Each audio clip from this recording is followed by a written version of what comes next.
So we're going to continue talking about the story of creating a business and some of the failures that come along with that process. And I want to kind of get into the next stage of making music. I started off as a musician. I consider myself a musician.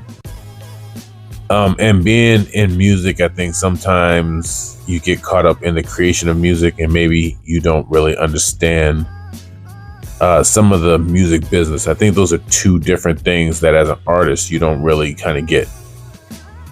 As a musician, you think that the music and the talent of the music will carry over and that will be your success. And it can be successful. It can be something that you value as success in your own mind. But the music business is something that is dictated a little bit different. For instance, you can put out the best song on the planet, but if you don't have the right business behind it, then nobody's really going to hear this, masterpiece, right? And, in creating the Chaotic Business, I had a lot of ideas. Me and my cousin, we're part of a New Legends, a group that we do together.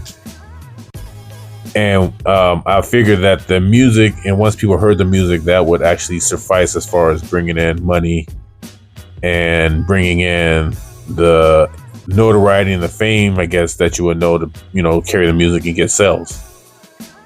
And we would go on tour and we would travel and we would do shows. And, I thought that because we're rappers or MCs, the lyrical content, people would vibe with that. And that would be enough. And when you're starting in business, that there's lots of marketing and sales. There's awareness. And it's not just shows, you kind of see how the musicians put the product out to the public and maybe you mimic that. And that could possibly be something that's not in the best interest and you don't have the business really set up. But that was something that in creating the business and not knowing that was kind of like I said, a detriment to creating the business, because not knowing that record companies and record labels put out mega money to get an album to go or a song to go or to get a look to the people. The talent alone in music is not going to be enough to get you where you need to be.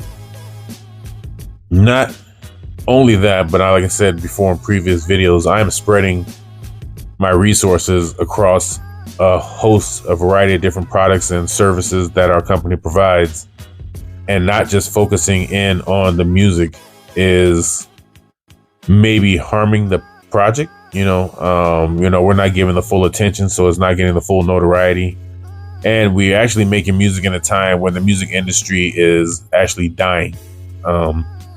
There's going from physical CDs to streaming.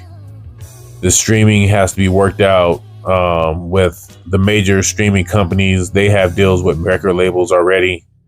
And since they have deals with record labels already, they're getting the majority and lion's share of the money. So unless you're creating something for yourself where you're getting a lion's share of the money for your project, it's not going to be enough money for you to be able to keep the music going and, in a big scale.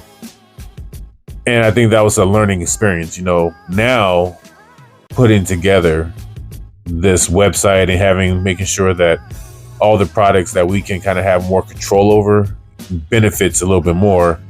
Even though I still think that the music industry is a dead market, I hate to say. I think the way that it's structured and the way people consume music is not going to be viable to have a living off of unless you are a major star that has the backing behind it and the connections to place the music where the people are. But being an independent artist can definitely be helpful.